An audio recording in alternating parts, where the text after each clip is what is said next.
Tudo da Canção Nova em um só lugar. Canção Nova Play. Pega comigo, Evangelho de São Marcos, capítulo 10, versículo 17. O jovem rico querendo seguir Jesus.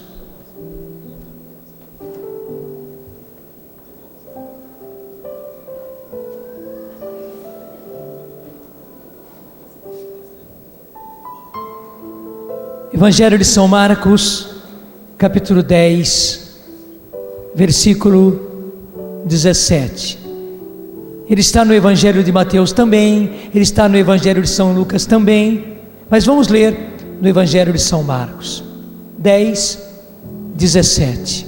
Jesus saiu caminhando, quando veio alguém correndo, caiu de joelhos diante dele e perguntou: Bom mestre, que devo fazer para ganhar a vida eterna? Disse Jesus: Por que me chamas de bom? Só Deus é bom e mais ninguém.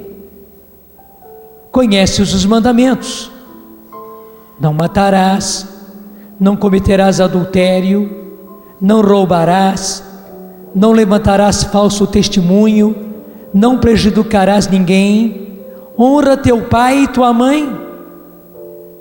Ele então respondeu, e aí o Evangelho de São Mateus coloca que o jovem então respondeu. Veja que lá em cima São Marcos está dizendo alguém, mas São Mateus diz que era um jovem.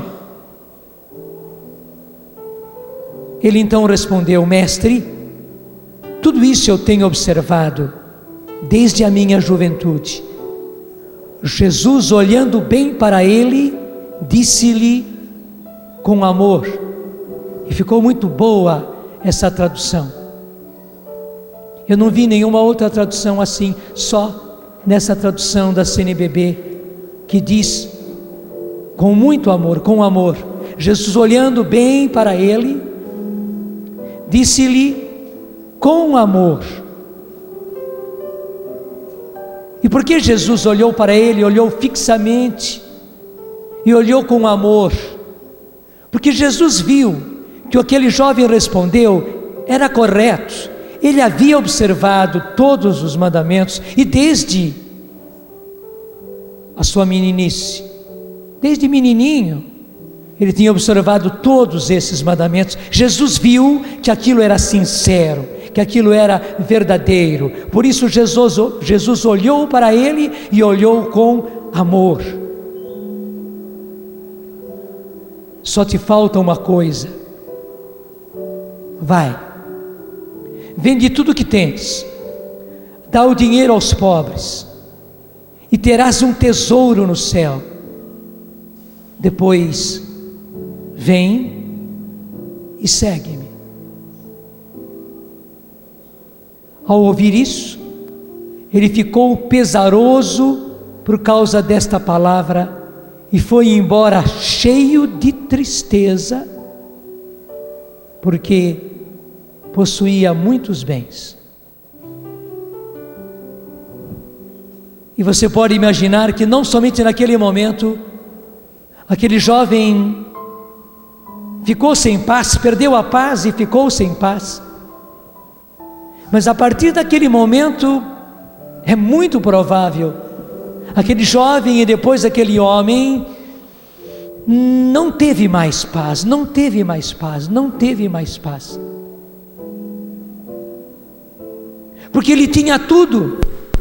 Jesus lhe disse com muita clareza: só te falta uma coisa. E qual era essa coisa que faltava para ele? Vai, vende tudo o que tens, porque ele tinha bastante, e Jesus podia dizer para ele que vai e vende, dá, porque ele tinha bastante. Se ele tivesse pouquinho, mas não, ele tinha bastante. Então Jesus disse para ele: vai, vende tudo o que tens, dá o dinheiro aos pobres e terás um tesouro no céu. Ele não estava querendo seguir Jesus?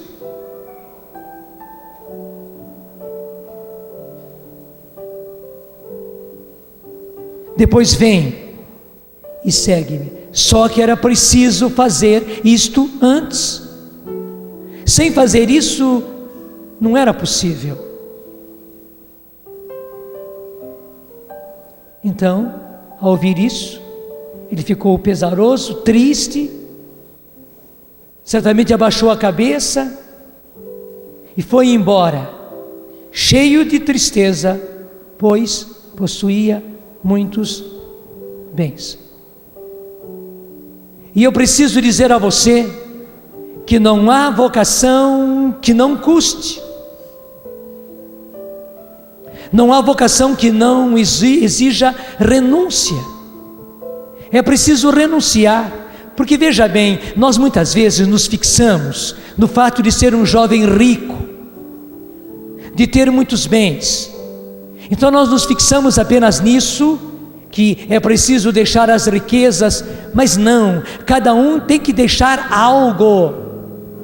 Aquele jovem tinha que deixar as suas riquezas, porque afinal das contas, todos os outros largaram. Mateus não foi assim. Mateus era um cobrador de impostos.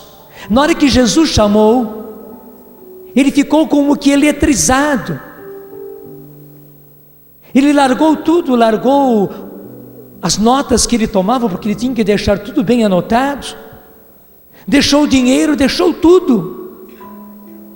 Gente, para um cobrador de impostos daquele tempo, deixar as contas todas, porque o Império Romano era severo, deixar o dinheiro, largar tudo lá na banca e seguir Jesus como se estivesse eletrizado, não é pouca coisa. Ele teve que deixar. Também Pedro e seu irmão André, Tiago e João, os dois irmãos, tiveram que deixar. Você pode dizer, deixaram pouca coisa, deixaram o seu barco, deixaram as suas redes, deixaram pouca coisa, mas tiveram que deixar. Cada um teve que deixar, porque precisavam seguir Jesus, precisavam seguir o Mestre. Também esse jovem, então se ele tinha muito, ele tinha que deixar o muito, só porque ele tinha muito. Era o que ele precisava deixar, como Mateus deixou a sua banca, deixou o seu dinheiro, deixou a sua profissão, o seu futuro, deixou. João, que era jovenzinho, deixou todo o futuro, porque o pai dele era um pescador, e bem sucedido, Zebedeu. Mas ele deixou tudo, todas as possibilidades de futuro, ele deixou para seguir Jesus. Não há vocação sem renúncia. Não se pode seguir uma vocação sem deixar muita coisa para trás. E por que isso? Porque se você vai para a direita, você deixou tudo para a sua esquerda. Mas se você vai para a esquerda, você deixou tudo para trás na sua direita. Não tem como. É uma questão de escolha. Ou eu vou para cá ou eu vou para lá. Eu não posso ir para cá e ir para cá ao mesmo tempo. Eu não posso ser como o passarinho saltitando nos dois galhos da forquilha. Aliás, existe gente hesitante, que não segue nenhuma vocação e nem outra, nem vai para cá, nem vai para lá.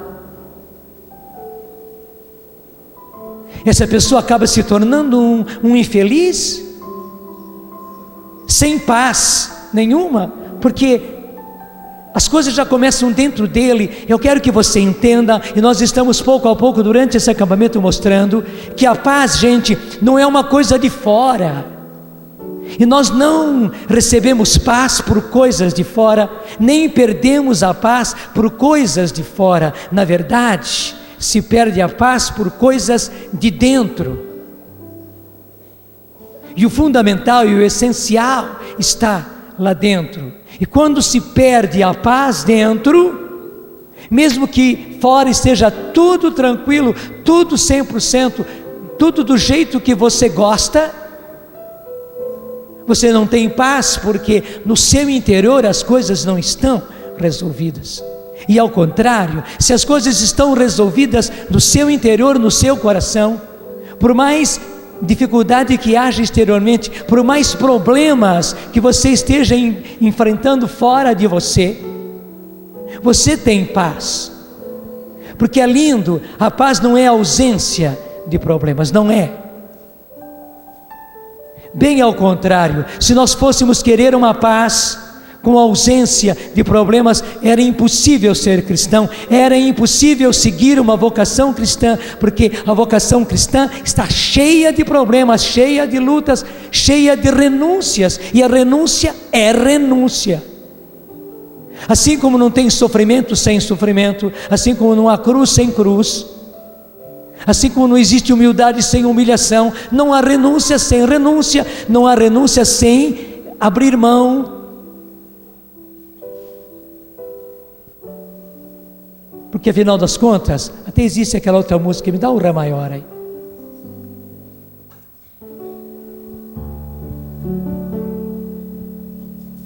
Agora me deu um branco. Tu te abeiraste da praia,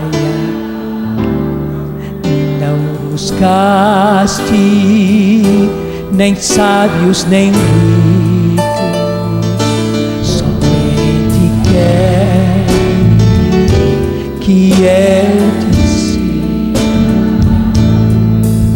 Senhor, olha bem, tu me olhaste no sol, igual aquele jovem a sorrir, pronunciaste meu nome, é pessoal, é você. Lá na praia, eu larguei, eu deixei o meu barco, junto a ti, buscarei outro mar. Senhor, tu me olhaste nos olhos, Senhor,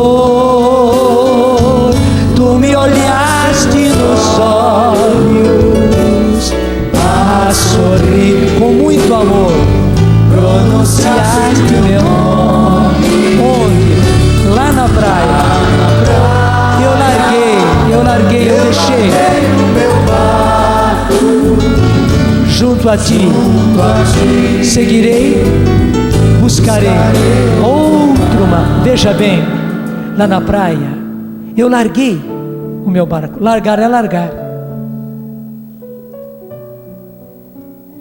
Largar é largar. Assim como Mateus largou tudo na sua banca,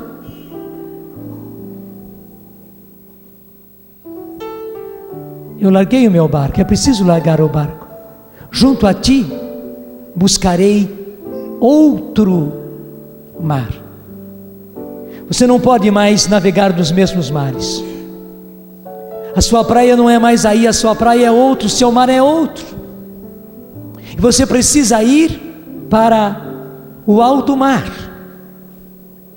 e outros mares, não aqueles do passado. Não há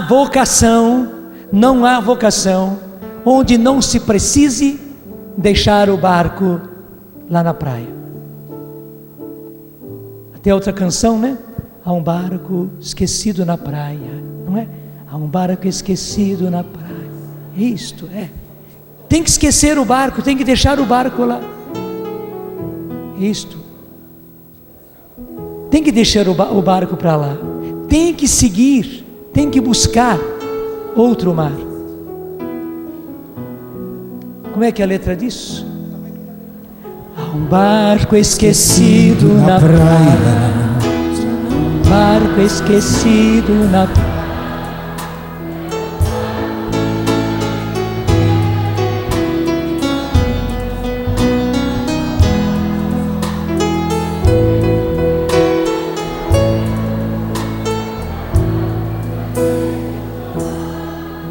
Há um barco esquecido na praia, um barco esquecido na praia, um barco esquecido na praia.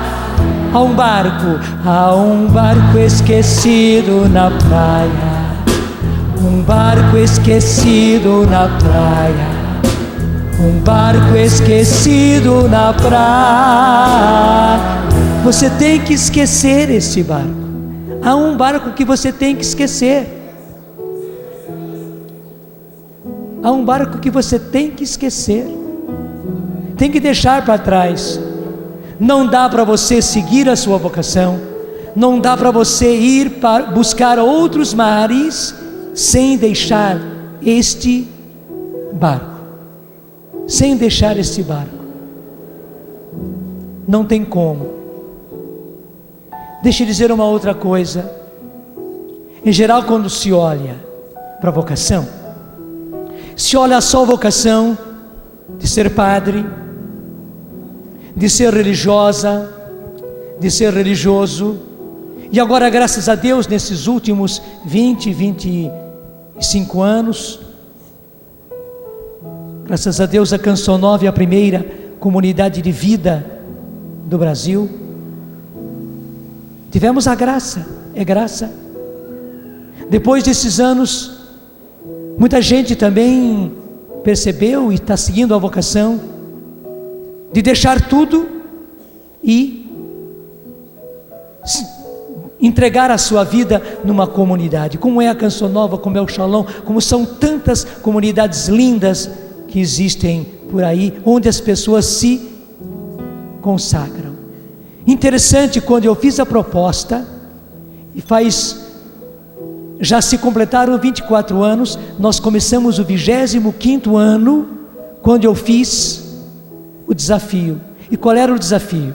Eu falei desse jeitinho: quem está disposto a deixar a sua casa, veja, deixar a sua casa, deixar seu emprego, seus estudos e até o seu namoro, porque eu expliquei para eles que naquele momento era preciso deixar o namoro, não ia ser possível ficar namorando na própria cidade e vir para começar a comunidade. Então eu disse: quem está disposto a deixar até o próprio namoro e vir viver em comunidade. Expliquei bem direitinho para eles. Naquele momento, uma porção de gente levantou a mão. A Luzia conta sempre que da primeira vez ela não levantou a mão, porque muita gente levantou a mão. Eu tive que explicar tudo de novo, bem explicadinho, deixando bem claro para todos aquilo que era preciso deixar, porque eu não queria enganar ninguém. Eu queria que todos estivessem conscientes, bem conscientes. E a Luzia disse que nem escutou a minha explicação a segunda vez, bastou a primeira. Ela já tinha entendido tudo aquilo que ela tinha que deixar. Inclusive ela era assistente social e tinha um cargo muito bom na prefeitura de Lorena. Ela estava sendo, aqui, dirigia o serviço social da prefeitura, portanto, o assistente social da prefeitura. Ela era em geral a primeira dama que ocupa essa posição, e lá em Lorena o prefeito acabou escolhendo a Luzia, e ela ia muito bem no serviço social da cidade. Ela tinha muito zelo, muito gosto por isso, além de ganhar bem, mas o prestígio desse cargo e tudo mais. E ela viu tudo aquilo que ela tinha que deixar, especialmente a família dela, que para ela era muitíssimo importante, muito mais do que o seu cargo. Ela disse que se lembrou bem daquilo que Jesus disse: se vais construir, antes de começar a construção, senta-te e faz as contas, para não acontecer que você comece e depois não consiga terminar. Se você vai para a guerra, faz bem os cálculos, se você é capaz de enfrentar essa guerra, para depois não ter que ser derrotado, porque foi para a guerra sem ter as forças suficientes. Faz as contas antes. Ela se lembrou bem disso, mas graças a Deus, na segunda vez ela levantou a mão. Não dá para esquecer, no começo do ano seguinte, Em fevereiro nós estamos começando, 12 pessoas. Mas nós sabíamos o que estávamos deixando. Eu deixei também, porque eu tinha toda a minha segurança como padre salesiano. Eu era professor na faculdade, professor de matérias importantes naquele momento. Eu lecionava psicologia da aprendizagem, psicologia da idade evolutiva, infância, juventude. Tinha muitíssimas aulas, era muito bem quisto na faculdade, tinha o grupo de jovens, trabalho de renovação. Eu tive que deixar todas essas seguranças e me aventurar naquilo, porque o meu próprio superior colocou para mim a opção: ou você vai seguir essa comunidade, ou vai ficar na congregação. Não dá para fazer as duas coisas. Eu tive que fazer a opção, eu tive que deixar, e foi bom ter deixado. O coração ninguém muda, meu coração é salesiano, meu coração está ligado a Dom Bosco, ao carisma salesiano, mas eu tive que deixar a congregação. Toda a segurança que a congregação me dava, eu não pude contar com mais nada, porque agora eu estava numa outra aventura, eu estava buscando outro mar. Eu deixei o meu barco, e ficou um barco perdido, ficou um barco esquecido na praia, e eu fui buscar outro mar. Então, quando nós pensamos em vocação, nós pensamos em vocação religiosa, vocação sacerdotal, vocação a uma comunidade, e acabamos esquecendo que a primeira vocação, e portanto a mais importante, eu só sou padre, e tenho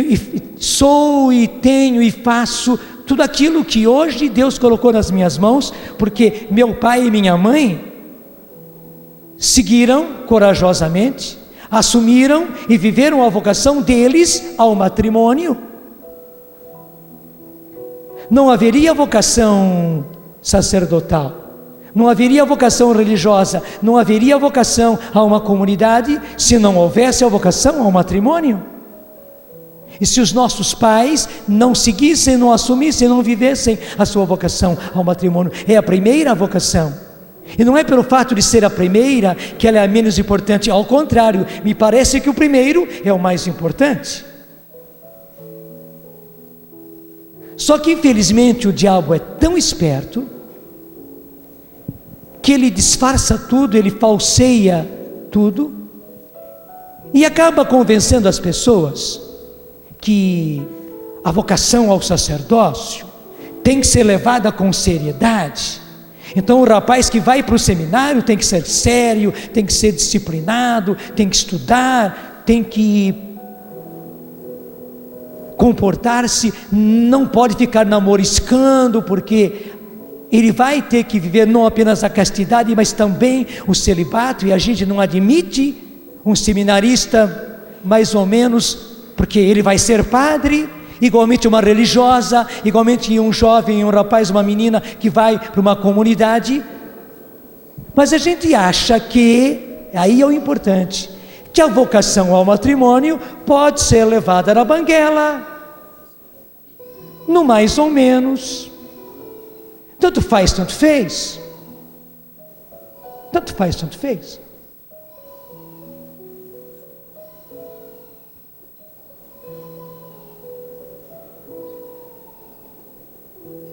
Está errado um padre, um seminarista, um religioso, uma religiosa que namora, que flerta, que acaba ficando com esse, com essa, com aquela? Claro que está errado, erradíssimo. Pior ainda é que começa a ter relacionamento, acaba engravidando alguém, erradíssimo. Claro, se tem misericórdia, Deus tem misericórdia, mas que está errado, está errado. Ainda mais se é vocação, não tem como dizer que está certo. Se um erro médico é um erro médico, e todo mundo cai em cima, até processo dá. Um erro de um padre é um erro de um padre. E estou frisando bem que se eu errar, vocês têm todo o direito de cair em cima, que eu errei. Claro, eu vou pedir que tenham misericórdia, mas que eu errei, e ninguém vai querer tapar o sol com a peneira, porque se errou, erro médico é erro médico, e erro de padre é erro de padre, errou.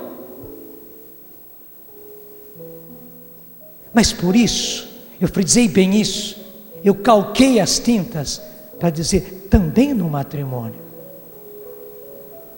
não tem como admitir o adultério dentro do matrimônio, não tem. Por que o homem pode ter outras mulheres?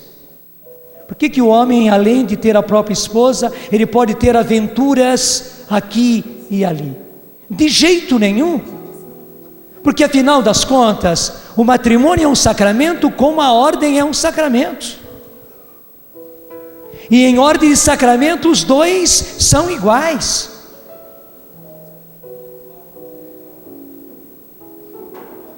Se o sacerdócio, se o sacramento da ordem tem que ser levado com responsabilidade, e tem, o matrimônio também. E aliás, a primeira vocação tem que ser levada muito a sério, muito a sério. Agora deixa eu falar para os homens, você não imagina a trinca nos alicerces que você causa quando você começa a se desviar da fidelidade no seu casamento. Já ao começar a desviar-se na fidelidade no seu casamento, é uma trinca no alicerce da sua casa. E você sabe o que é a trinca no alicerce? Pior ainda quando você vai realmente para o adultério. Pior ainda quando você realmente sustenta, vive com outra mulher, acaba tendo uma outra família. O que você faz com a coisa sagrada que é a família que Deus lhe confiou? A família que Deus lhe confiou. Porque não é uma brincadeirinha, não é a sua família, não é a família que você arranjou, não foram os filhos que você fez, não. Foi a família que Deus lhe deu, os filhos que Deus lhe confiou, a esposa que Deus lhe confiou. E meu Deus do céu, muito mais terrível ainda, não porque seja mais pecado, não, mas por causa das consequências, quando a mulher é que vai para a infidelidade, quando a mulher vai para o adultério. Porque toda a consequência não só no marido, mas a consequência nos filhos, portanto a consequência na família. Porque a mulher é o coração. Eu sei que com o homem está errado, e eu estou dizendo para os meus irmãos homens que está errado. Mas eu preciso dizer que é muito mais grave, as consequências são muito maiores. E hoje, gente, infelizmente, está se levando na banguela, está se levando no mais ou menos, e não falta quem esteja mostrando. As novelas estão mostrando constantemente, as entrevistas que os artistas dão nas revistas, na televisão, as músicas estão mostrando sempre a infidelidade e exaltando a infidelidade e o adultério. A trama das novelas vai por aí, e é uma barbaridade, e todo mundo torce, infelizmente,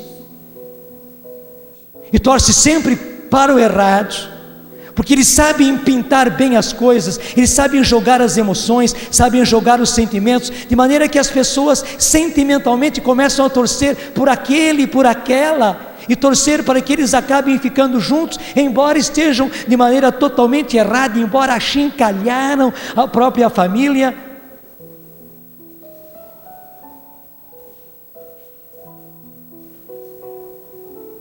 Mas deixa eu dizer mais, é de pequenino que se torce o pepino, não é depois, mais tarde. O homem infiel começa na sua juventude, a mulher infiel, a mãe infiel começa na sua juventude. É raríssimo acontecer que o rapaz foi fiel a sua juventude inteira, foi virgem para o casamento e depois partiu para o adultério. Posso até quase dizer, não existe. O que existe é o contrário. O rapaz que primeiro ia com todas, ficava com todas, levou todos os namoros errados, depois encontrou aquele tal namoro, e muitas vezes foi mal naquele namoro, quer dizer, até chegava a viver vida conjugal naquele matrimônio bom. Se vocês não somente transavam, se vocês não apenas ficavam, se vocês realmente tinham relações, se vocês viviam relações durante o namoro, durante o noivado, depois de casado, me diga, você mulher, você vai esperar fidelidade do seu marido? Claro que não. Ele nunca teve regras, ele nunca teve disciplina, nunca. Ele nunca renunciou a nada, ele sempre teve aquilo que teve antes, teve todas as outras que quis ter. Certamente quando tinha você, ia para a cama com você, ele também namorava as outras, ficava com as outras, talvez transava com as outras, ia para a cama com as outras. Mas mesmo que ele fosse só fiel a você, ele sempre teve tudo aquilo que quis. E fácil.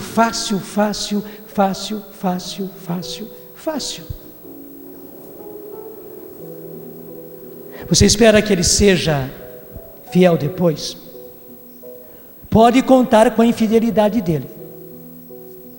Pode contar. Porque, claro, nós não somos pagãos. Aliás, está lá no livro de Tobias, quando Tobias diz para Sara, nós somos filhos de Deus, e nós devemos nos casar como filhos de Deus. Nós não somos como os pagãos, que não têm a Deus, e portanto se casam assim. Não, nós não. Nós somos filhos de Deus e precisamos casar como filhos de Deus. Gente, está na hora de nós cristãos entendermos. Claro, o mundo prega continuamente, e deixa eu dizer, eu preciso repetir mais uma vez, as músicas, as canções, as fotonovelas, as novelas, tudo que está por aí, prega o oposto, porque infelizmente nós estamos numa sociedade pagã.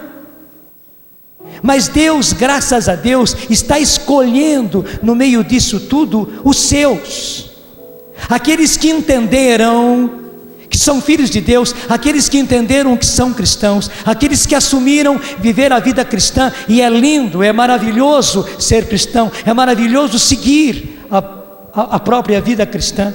Precisamos nós entender que nós não podemos viver à maneira dos pagãos, que não tem Deus, e que portanto não tem uma regra. Portanto, o que nós vivemos no matrimônio é uma vocação. Deus pegou uma filha dele e confiou a você, para você inclusive viver com ela a vida inteira. Não foi para você fazer sexo com ela, não, deixa eu falar rasgado, porque muito homem é tão besta, pior do que anta, que diz o padre, é tão besta, é tão burro, tão animal, que pensa que ele tem aquela mulher para poder fazer sexo com ela. Mas quem disse que mulher é objeto para fazer sexo?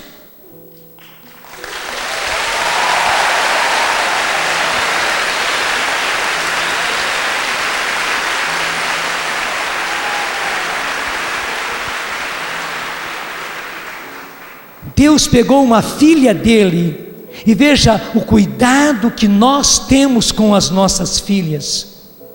E Deus confiou uma filha dele àquele homem, para ele cuidar dela, e esta é a missão do homem, e cuidar dela de tal maneira, criar com ela uma família, portanto ter filhos. Daí entra também as relações conjugais, que são queridas por Deus, que são abençoadas por Deus. Não a banalidade, a depravação que o mundo vive, não, as relações conjugais, a vida conjugal, que faz parte do casamento, que também tem satisfação, que também tem prazer, mas que também tem renúncias. Claro que tem renúncias. E me digam os casados quantas renúncias eles precisam ter, porque também o sexo não pode ser vivido, as relações conjugais não podem ser vividas do jeito que o homem quer, do jeito que se vive com as prostitutas. Claro que não.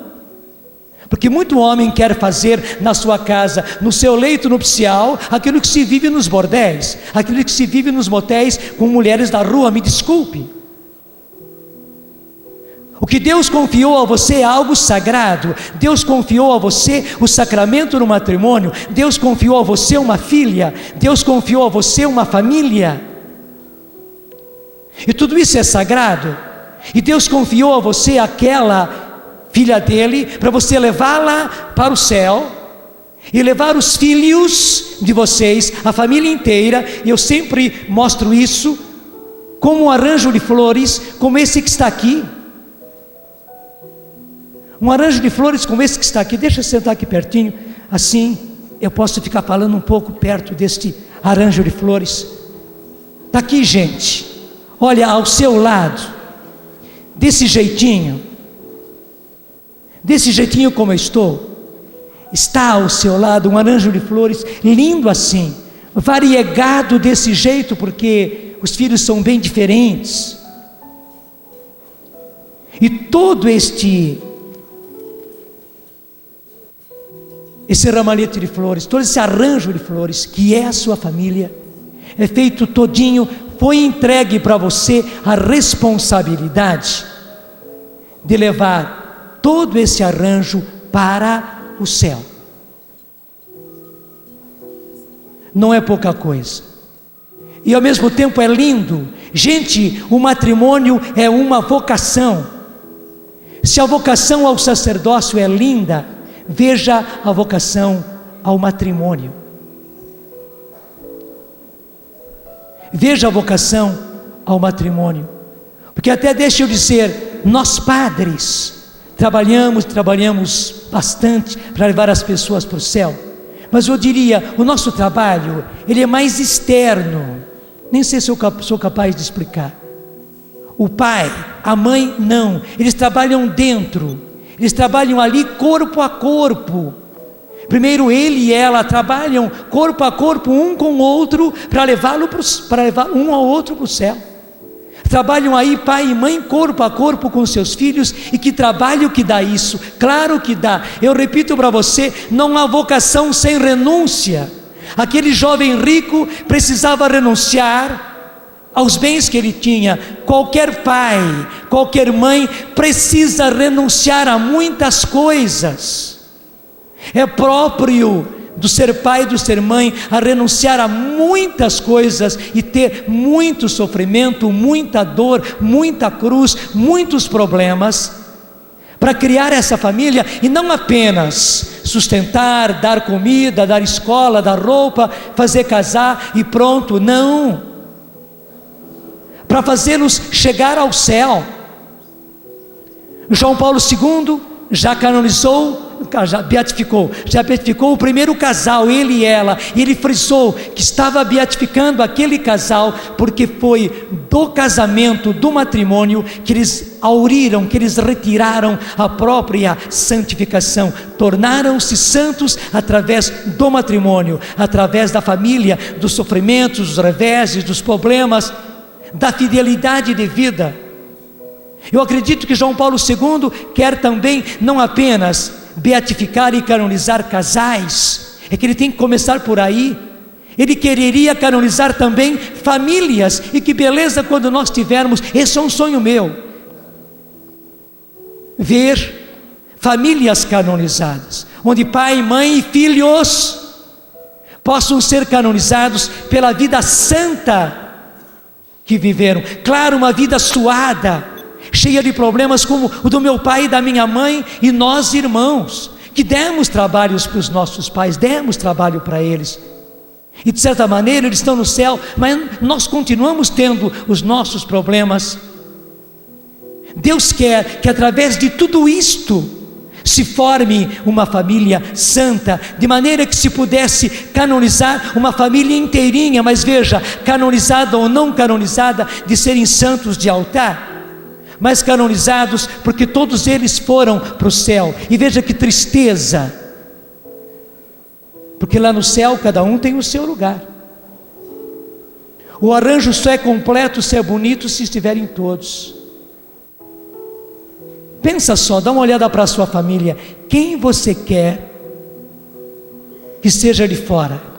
Quando chegar no céu, faltou fulano, faltou ciclano. Quer que falte o seu pai? Quer que falte a sua mãe? Quer que falte o seu irmão, aquele tal irmão? Quer que falte aquele tal filho que você tem, que é mau elemento? Quer que falte? Claro que não, ninguém quer que falte ninguém. Todos precisam chegar lá.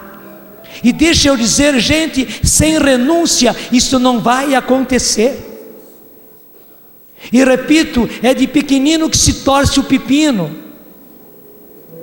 Menina, se você hoje não é capaz de viver a sua castidade e levar o rapaz com quem você namora e noiva à castidade, porque é também dever seu levar o rapaz à castidade, mesmo que ele tenha vivido uma vida muito errada antes. Deus agora, se é um namoro sério, se é um noivado para valer, bom, se é namorar por namorar, para ficar com mais alguém, para beijar, abraçar e fazer tudo aquilo que se faz, então é como os pagãos.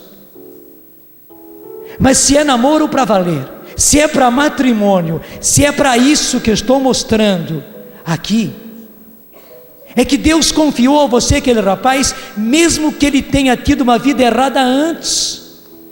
E muitas vezes também a menina já teve uma vida errada, e até conta tudo para você, mas não vai ser tão bestial, porque ela teve a confiança de contar para você o que ela viveu, e hoje ela está triste por viver isso. Você percebeu que a porta está aberta, você não foi o primeiro, que a porta já está escancarada, então você vai firme, você vai fundo, porque ela já não é mais virgem, e etc. Desculpe, não seja tão bestial. Deus está te entregando essa filha dele, e Deus está te entregando esse filho dele, para você colocá-la na linha. E aí há muita renúncia, há muito sacrifício, há muito treino, e é preciso fazer esse treino para você ter a família que Deus lhe confiou. É isso que eu repito, não há vocação sem renúncia, não há. Há renúncia antes do casamento e há renúncias depois do casamento. Daí você entende por que é que o casal não pode ficar fazendo sexo antes do casamento. Claro, se aconteceu, está no tempo ainda. E eu já tenho muitos casais que viviam até no seu namoro, no seu noivado, uma vida totalmente livre. Eles viviam como se fossem casados. Graças a Deus, depois daquilo que ouviram, e muitas vezes ouviram aqui de nós na Canção Nova, mudaram totalmente, se recuperaram totalmente, foram se restaurando totalmente, e vários deles me trouxeram um presente, que depois daquela ocasião viveram na castidade até o casamento. É isto mesmo. Deus abençoe você. Se você vive a castidade, você que está certo, você que está certa, você homem, você mulher, você pai, você mãe, você que está certo. Você entendeu que o matrimônio é uma vocação.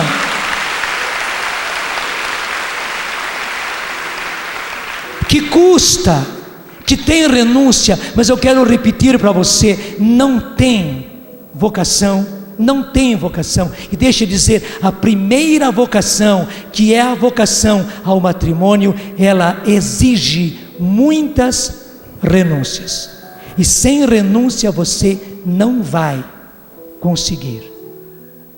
Agora veja que beleza, você criar uma família, você formar uma família santa, claro, com problemas, com dificuldades, com reveses, com altos, com baixos, como é qualquer família, mas depois chegar no céu e ver esta beleza.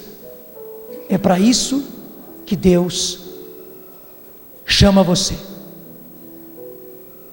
Eu diria que é mais lindo do que a vocação sacerdotal.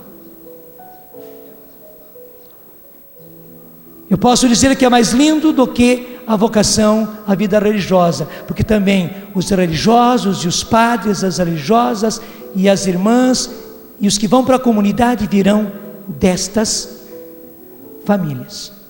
E que tal virem da sua família? É de pequenino que se torce o pepino. Eu sei da malícia que vocês tiveram, torce. Se for preciso torcer, torce. E vocês entenderam. Mas não vai para a banalidade. Não vai. Não vai para a banalidade. Não vai para a depravação. Ir para a depravação, qualquer tolo, qualquer bobo, qualquer trouxo vai e estão indo. Ir para a castidade, ir para o heroísmo, ir para a renúncia é só para os fortes. Senhor, qual é o tom? Ré. Senhor, tu me olhaste nos olhos a sorrir, pronunciaste meu nome.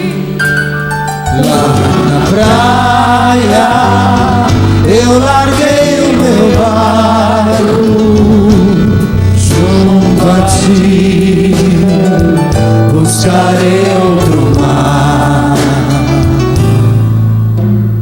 Tu te abeiraste da praia, não buscaste nem sábios nem ricos, somente queres que eu te siga.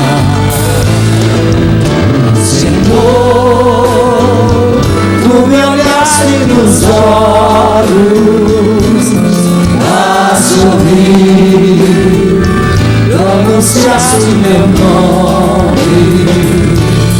Lá na praia eu larguei o meu barco junto a ti, buscarei outro mar. Deixa eu contar para você dois fatos. Eu só não posso contar mais detalhes, senão eu acabo revelando as pessoas. Mas agora esses dias, uma moça casada, mas bem jovem, começando o seu casamento, me contou: padre, nós namoramos 5 anos.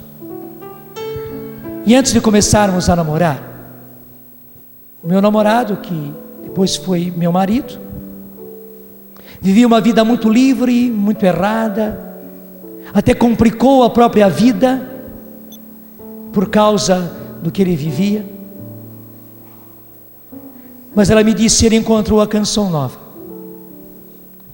Eu estou falando da canção nova porque é o fato que eu conheço. Eu sei que muitas outras instituições, sei que muitas outras comunidades estão fazendo a mesma coisa, e graças a Deus. Só que eu tenho que contar o fato que eu estou conhecendo, e foi recente. Então ela disse: ele conheceu a canção nova, e graças a Deus mudou.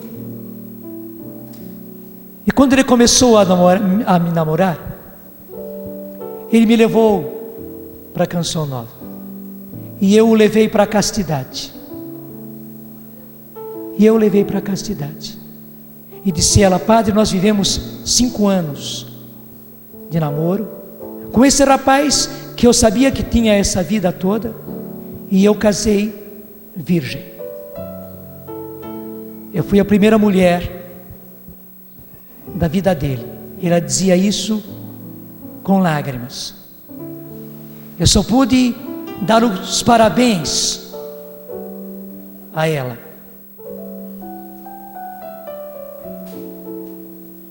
E ao contrário, o rapaz me contou, e é muito próximo aqui da canção nova, que ele viveu uma vida muito livre no passado.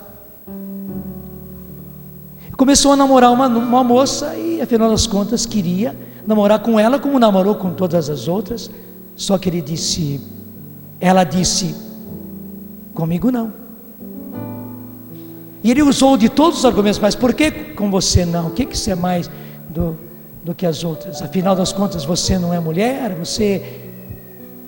E ela disse, sou sim.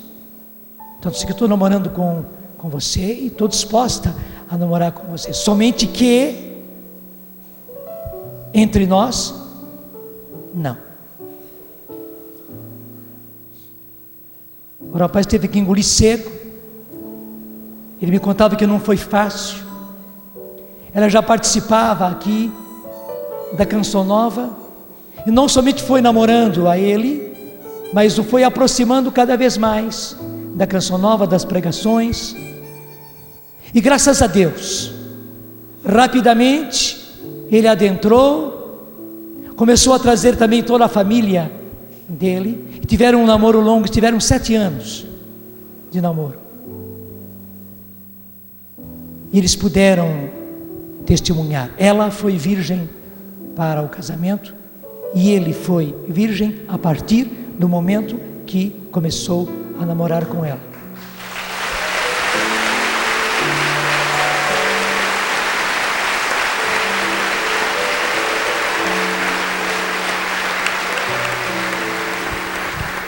Graças a Deus, eles entenderam que o matrimônio é uma vocação, que a gente só vai ter paz, porque veja bem, se você vive o seu casamento de maneira desbandada, se você vive o seu namoro, se você vive o seu noivado de maneira livre, liberal, fazendo de tudo, você não tem paz. Não tem. Dá uma olhadinha só para ver se você tem paz. Tem uma coisa lá dentro de você, você tem todas as justificativas, todas. Você tem todas as desculpas, só que existe uma coisa dentro de você que reclama, que não te deixa em paz. Só se você de tal maneira falseou a própria consciência, endureceu os seus sentimentos. Mas eu quero acreditar que você não chegou a esse ponto. Só que esse também não tem paz. Só que ele não sente, já não sente mais nada. Até precisa ir para emoções fortes, para bebida, para tóxico, porque endureceu. Não tem mais sensibilidade fina. E afinal das contas, o precioso é ter sensibilidade fina. Sensibilidade grosseira, que vantagem tem? Só tem emoções, com grandes emoções, com muito álcool na cabeça, com muita droga.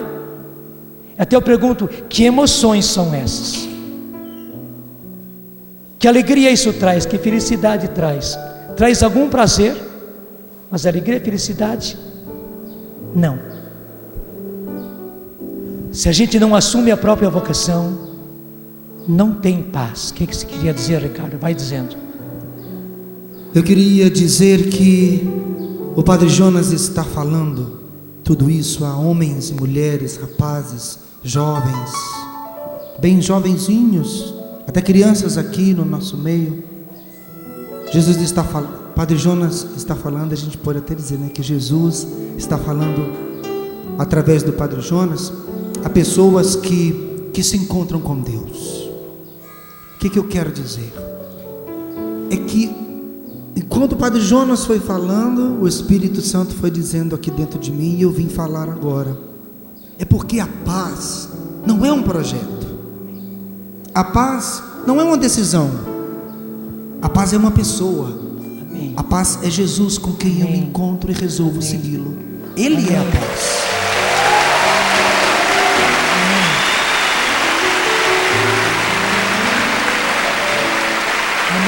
E é só assim que a gente pode cantar: adorarei aquele que é, que foi e será o Deus da minha vida, porque nós estamos falando com este homem que eu estou olhando aqui na minha frente, que eu não sei nem seu nome, mas você precisa ser este homem, meu irmão, que adora o Deus de sua vida, com quem você se encontra com Ele, e é Jesus.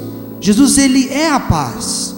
Quantos novos propósitos e novos projetos brotaram aí vivos dentro de seu coração enquanto o Padre Jonas lhe falava, não é?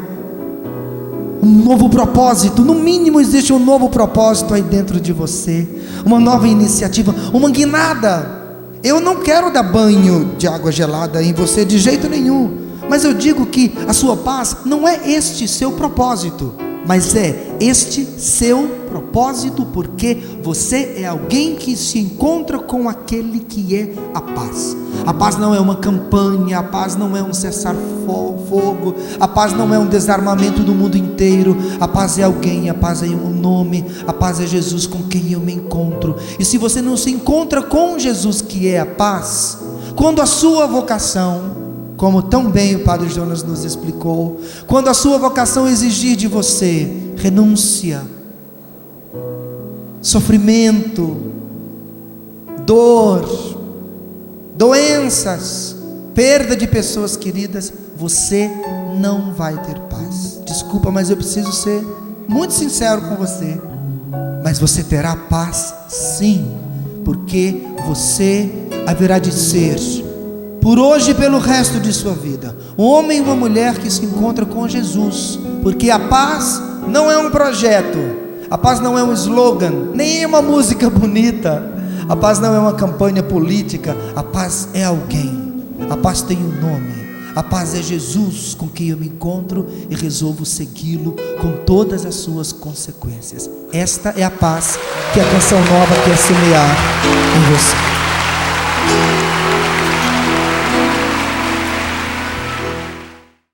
Tudo da Canção Nova em um só lugar. Canção Nova Play.